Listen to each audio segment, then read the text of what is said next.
Man here is my dad. Many people, when I ran for the first time in 1997, when I went around because my father was not prominent, many people did not ask me, oh, who is your dad? Is he the managing director of this company? Was he a chief? Was he what? Was he what? I told them it was not all that.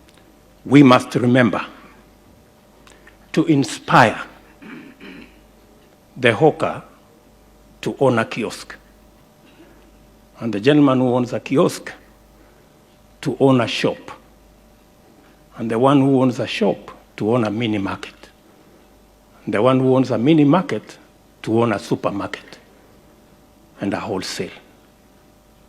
We must remember to inspire the person who walks to buy a bicycle, and the one who rides a bicycle to buy a boda, and the boda guy to buy a tuk-tuk, and the tuk-tuk gentleman to buy a second-hand vehicle, and the one of the second-hand vehicle to buy a new car. That we must. Because as we've been told by the Speaker, this nation does not belong to the elite alone. It belongs to 45 million Kenyans. And finally, I have a confession to make. Yote haya ameonekana mshupavu hata katika kukabili aliyojitokeza kizushi. Asanteni sana. Tutaonana. Kifamilia, Ruto amemuoa Rachel Ruto aliyependana naye alipokuwa mwanafunzi katika chuo kikuu cha Nairobi, ambapo baba huyo wa watoto 6 alisomea shahada yake ya degree na hata uzamili.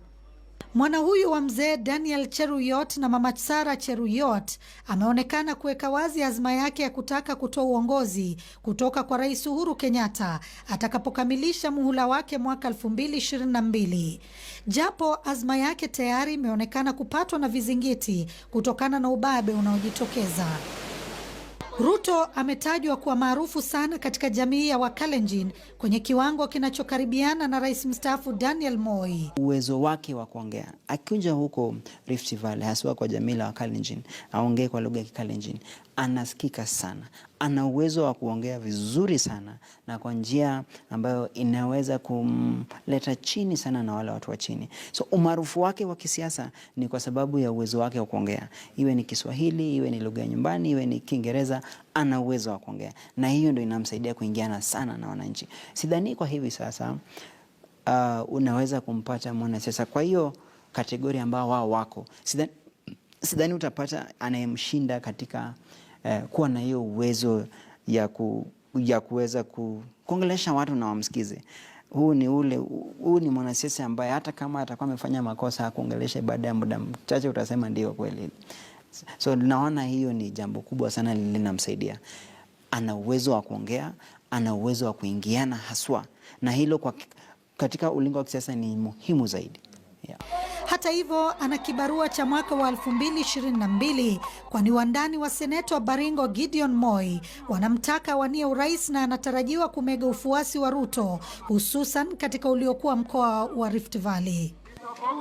Na tunaposhiriki uchaguzi mwingine mwaka huu wa 2017, ni azma ya Ruto kwa urais utasalia kwa Jubilee chini ya usukani wa Uhuru Kenyatta, akimezea mate na kujitayarisha kutoa kombe la kipute cha uchaguzi mkuu wa mwaka 2022.